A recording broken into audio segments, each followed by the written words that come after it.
Monday morning, and you know what that means. It's 7 o'clock in the East. That means it's time for Donald Trump. Hello, Mr. Trump. Morning, Donald. Good morning. Well, it's Super Bowl week. Right. Will you be doing the toboggan run that goes, I think, 8 blocks? Well, I don't have it planned, I must be honest with you. It's not high on the agenda. Well, I'd like to invite you because I think we're going to get a chance to do it. Well, that Are we on a team? Good. Yeah. That sounds good. I'll do anything you folks want to do if you want me there. I mean, that sounds very interesting, but the game is going to be very interesting, and you have to say Peyton Manning's been a tremendous quarterback over the years. He maybe deserves to have more than one Super Bowl. Perhaps, and maybe catch up to Eli there, his younger brother. Mr. Trump, let me ask you, so before we get to the Super Bowl, tomorrow night, State of the Union set to take center stage there. What do you want the president to say? What do you want to hear from him? Well, there's so little cohesion in this country. The country is really, I've never seen anything like it. And you talk about executive orders, and all that means is you just can't get along with anybody, so they're going to do something that's going to end up being in court all over the place, and it's going to drive a wedge even further.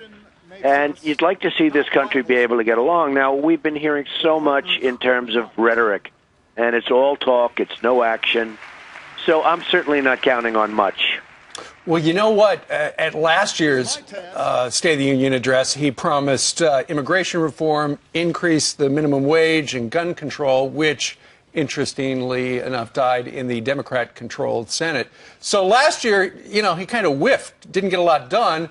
Looking forward, the people at the White House came up with a 3-page thing. They said you got to be less like a prime minister, where you're elected by your fellow lawmakers and you're beholden to them, and more like a president. Well, I think that's right. The country is in trouble. There's no question about it. Even if you look at Afghanistan, the way they treat us, like little children. We have an agreement. It's done. Karzai goes around saying, "Get out of our country, get out," and we're the ones that put him there. It's amazing when you see what's happening with this country. And so from his speech, it'll be another political speech, and it's not going to. I don't think it's going to be very relevant. It's going to be something we're going to sit back, we're going to watch, and we're going to hope. But there's not much hope. But you know what's so interesting is that when Bill Clinton lost Congress, that was almost his green light to go get things done and go compromise. George Bush lost Congress. He compromised. Got a lot of people angry on the right, a lot of people angry on the left. But he compromised because that's the reality. So the president could do small things on immigration reform. He could get together on some type of infrastructure if he started to restructure our tax system. Evidently, there's a bipartisan agreement on some tax reform that he could actually get behind. He could start building on some successes and actually make it more better prospects for his midterm election this fall. Brian, he could do a lot of things, but it's not in his nature. It wasn't something that it's just incredible. If you look at what's going on, it's incredible. Look at unemployment in the country. I mean, what you really should be talking about during the speech is jobs, because their jobs are fleeing this country. They're leaving. They're going to other countries. And that's what he should be talking about, is making the country strong again economically, bringing the country back, because it's just the opposite. And, you know, when you bring the country back, that helps Social Security, that helps Medicare, that helps Medicaid, and all of the things that they want to cut. That helps these things. It makes them viable again.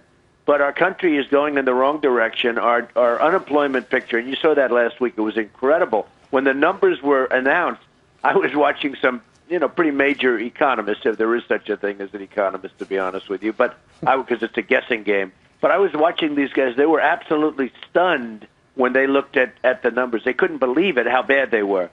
So because people are dropping out of the workforce. Well, what we have to do is we have to be focused on the country, on jobs, on bringing jobs back to this country, and on getting along and making deals with people. Just getting along with the Republicans, and getting along even with Democrats who are really abandoning Obama now, because I've seen where they don't even want him to come into their states. Obamacare is going to be a disaster, and Obamacare is going to lead to a tremendous Republican resurgence. It's very interesting what's happening. 2 months ago we were talking and the Republicans were in trouble, and now all of a sudden people are predicting amazing things. So, and I'm not saying good, bad, or indifferent. I'm saying Obamacare is a total disaster. It's imploding. So some are saying, sure, he should come out and apologize when it comes to Obamacare. But what about this? I mean, a lot of people are concerned right now that the action that everyone wants to have take place. The method by which the president is going to go about things is a little scary right now. He's going to bypass Congress with or without them. I mean, listen to what Dan Pfeiffer, senior advisor, said about what to expect.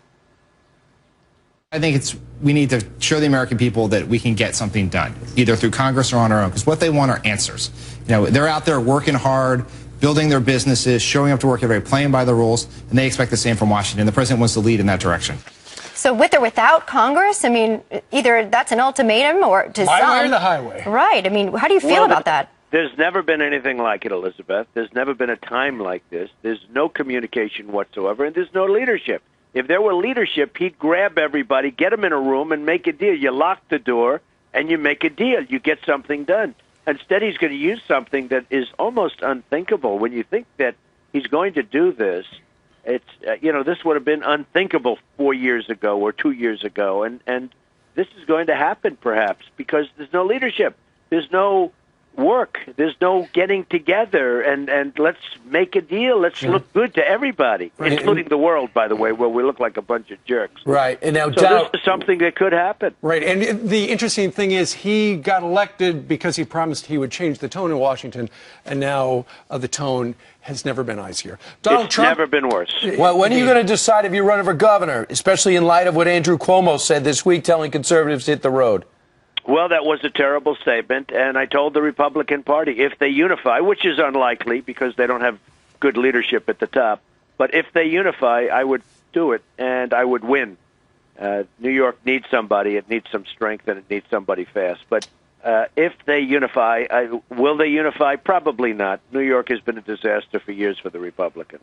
All right. Well, if they do, you're in and you'll win. You heard it here first. All right. Donald Trump, thank you very much. Have a great So long, week. folks. See you after the Super Bowl next month.